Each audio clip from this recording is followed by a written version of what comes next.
Bismillahirrahmanirrahim. Assalamualaikum warahmatullahi wabarakatuh. Teman dan sahabat fillah, alhamdulillah saat ini saya berada di satu tempat di Kabupaten Bantaing di suasana pagi yang begitu sejuk, daerah pegunungan Loka, kaki gunung Lompo Batan.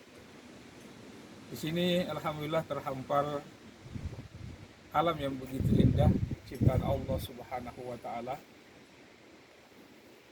Dan ini patut kita syukuri dan kita berharap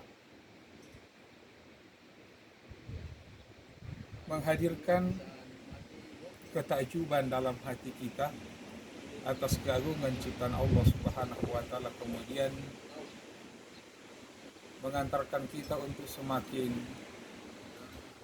beriman kepada Allah Subhanahu wa taala, dan sekaligus adanya rasa syukur di dalam hati kita bahwa betapa besar, betapa banyak, betapa berlimpah nikmat dan karunia Allah Subhanahu wa taala yang dihadirkan dalam kehidupan kita. Ketika kita dalam kondisi dan suasana seperti ini, kemudian kita melihat pada diri kita, maka akan melahirkan ketakjuban atas kebesaran dan kekuasaan Allah Subhanahu wa taala.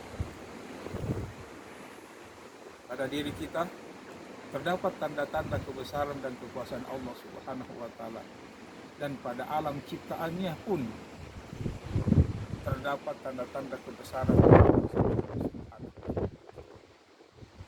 Dan ini tidak mungkin terjadi begitu saja, akan tetapi ini semua adalah bagian dari kenikmatan yang dihadirkan oleh Allah Subhanahu wa taala dalam kehidupan kita, yang patut kita syukuri dimanapun kita berada. Kita melihat, ya teman-teman sekalian, suasana ya pegunungan ini luar biasa. Kita melihat, kita merasa kecil di hadapan Allah Subhanahu wa taala. Namun ketika kita mau mengambil pelajaran hikmah dari kehidupan, dari setiap fenomena-fenomena alam yang dihadirkan oleh Allah Subhanahu wa taala kepada kita, maka sungguh betapa nikmat karunia Allah Subhanahu wa taala tak terhingga dalam kehidupan kita. Oleh itu dalam Al-Qur'an surah Ar-Rahman 31 kali Allah Subhanahu wa taala mau menyampaikan kalimat yang berulang-ulang, fabi ayyi ala'i rabbikuma tukadziban. Maka dengan nikmat yang mana lagi yang kamu dustakan? Maka saudaraku, mari kita menghadirkan rasa syukur dalam kehidupan kita. Rasa syukur yang menghadirkan ketaatan, dalam artian bagaimana kita memaksimalkan setiap apa yang diberikan oleh Allah Subhanahu wa taala untuk ketaatan kepadanya. Dalam suasana seperti ini kita tidak hanya sekedar takjub, akan tetapi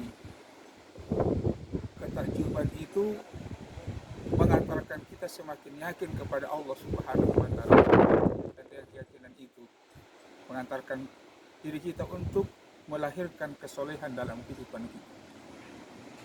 Amal soleh yang menjadi bekal kita, amal soleh yang akan mengantar kita untuk bertemu dengan Allah Subhanahu wa taala. Olehnya itu sesungguhnya pertemuan dengan Allah Subhanahu wa taala adalah tidak hanya seperti yang kita pahami bahwa pertemuan dengan Allah Subhanahu wa taala melalui kematian, kemudian setelah itu kita dibangkitkan pada yaumul qiyamah kelak dan diperhadapkan kepadanya. Akan tetapi pertemuan dengan Allah Subhanahu wa taala adalah termasuk mengagumi, memahami sedalam-dalamnya hakikat bentukan Allah tersebut. Kemudian setelah itu kita bertakarrub kepada Allah Subhanahu wa taala dengan berbagai macam kebaikan dan amal soleh. Maka dalam konsep Islam, salat adalah pertemuan dengan Allah. Baca Quran adalah pertemuan dengan Allah. Zikir adalah pertemuan dengan Allah. Sedekah pertemuan dengan Allah. Berbakti kepada kedua orang tua adalah pertemuan dengan Allah. Menanamkan kekaguman dan ketakjuban terhadap ciptaan Allah Subhanahu wa taala termasuk alam itu adalah pertemuan dengan Allah Subhanahu wa taala. Karena itu menunjukkan bahwa kita hadirkan Allah Subhanahu wa taala dalam kehidupan kita, sehingga insyaallah dengan itu kita akan semakin berusaha menjadikan seluruh hidup kita hanya untuk Allah Subhanahu wa taala. Demikian, wassalamualaikum warahmatullahi wabarakatuh.